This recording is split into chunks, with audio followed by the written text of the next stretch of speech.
મજામાં બેટા? ચલો, આ સ્થાન કિંમત બોર્ડ છે, એના દ્વારા તમારે સંખ્યા બનાવવાની, એકમ દશક અને સ્થાન કિંમત કહેવાની છે. ચલો, 445. 445.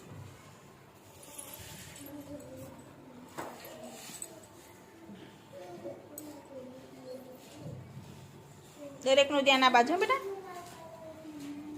સરસ. ચલો, એકમ દશક બોલો બેટા. 400 4 દશક 5 એકમ. ચલો, 4 ની કિંમત 400. ચલો, 4 દશક ની કિંમત 40. 5 ની કિંમત 5 ની 5. સરસ. ક્લેપ કરો ભાઈ. સરસ. ચલો, વેદ આવે વેદ. ચલો, વેદ 225. 225.